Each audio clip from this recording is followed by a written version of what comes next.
Il existe des sociétés qui mythifient encore. L'Université de Nantes en fait partie.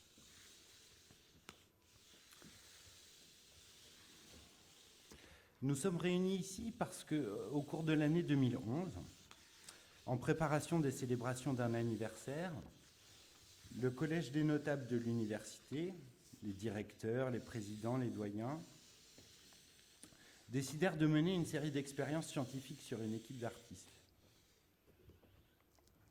Quelle ne fut pas leur surprise de constater que les artistes, tels Persée face à la Méduse, leur opposèrent leur propre image spéculaire, faisant à leur tour des universitaires leurs objets d'expérimentation. Il nous faut commencer par un retour aux sources, vers l'an 1200, époque à laquelle la première université française fut créée. À l'époque, le schisme entre art et science n'avait pas eu lieu. Époque où, pour accéder aux études de théologie, de droit canon et de médecine, il fallait être passé par l'école des arts, où étaient enseignés grammaire, rhétorique, dialectique, astronomie, arithmétique, géométrie et musique. Organisation et hiérarchie des savoirs fort différentes de celles que nous admettons aujourd'hui. Mais contentons-nous pour le moment de simplement garder à l'esprit cet ancien cousinage.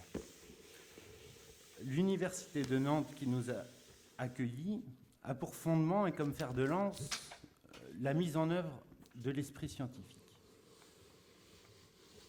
Mise en œuvre qui passe d'abord par l'application d'une méthode destinée à l'acquisition d'un certain nombre de certitudes sur le monde, sur l'existence, sur l'homme. Selon Claude Bernard, le savant complet est celui qui embrasse à la fois la théorie et la pratique expérimentale. Premièrement, il constate un fait. Deuxièmement, à propos de ce fait, une idée naît dans son esprit. Troisièmement, en vue de cette idée, il raisonne, institue une expérience, en imagine et en réalise les conditions matérielles.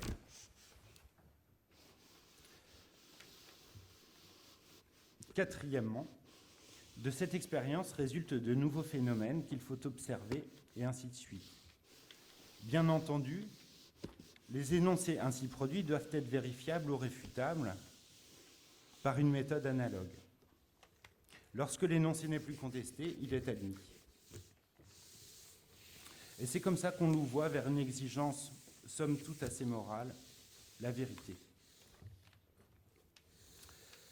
Mais à l'Université de Nantes, et c'est là une de ses spécificités,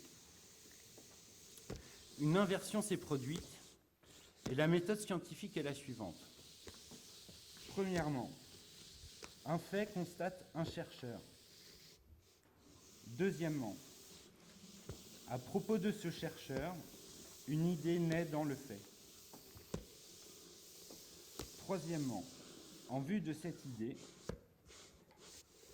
le fait raisonne, institue une expérience et en imagine l'application sur le chercheur. Quatrièmement, le fait constate le nouveau phénomène sur le chercheur et ainsi de suite. L'une et l'autre méthode se veulent rationnelles, elles sont circulaires, elles sont théoriques. Mais nombreux les épistémologues qui ont rappelé l'importance des éléments irrationnels dans la démarche scientifique, tels que l'intuition, le hasard, le rôle de l'imaginaire dans l'émergence d'une idée, ou encore celui de l'erreur dans un processus de recherche. Si bien qu'en réalité, la méthode scientifique tient davantage d'un enchevêtrement d'éléments que de la belle circularité imaginée par Bernard. À Nantes, donc, Par le truchement du microscope, la cellule observe le biologiste, la molécule étudie le chimiste, l'atome décortique le physicien, et grâce au télescope, la planète analyse le planétologue. Les faits sociaux étudient les sociologues, les concepts formulent des philosophes, des cycles et des modèles postulent des économistes et leur mise en pratique. Et les corps des Nantais tentent de comprendre le fonctionnement de leurs médecins. Pourquoi cette inversion, cette révolution copernicienne?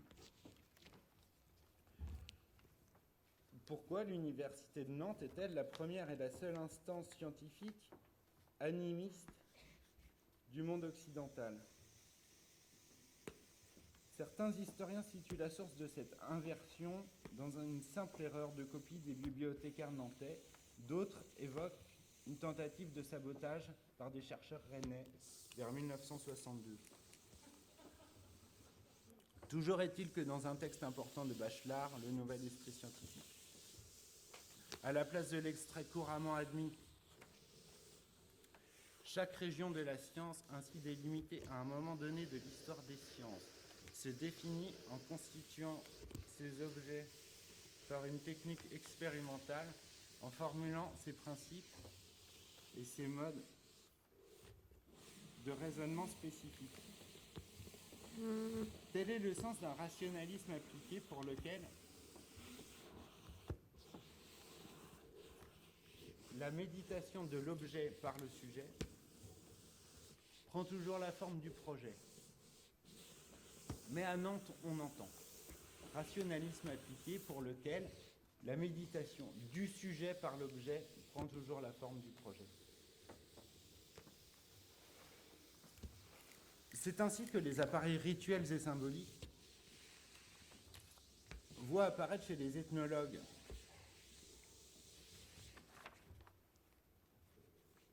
et les anthropologues nantais des processus tout à fait singuliers, marqués par une corporalité tout à fait étonnante de la part d'universitaires. Regardons à présent un document ethnographique qui nous donnera une meilleure compréhension de ce fascinant phénomène.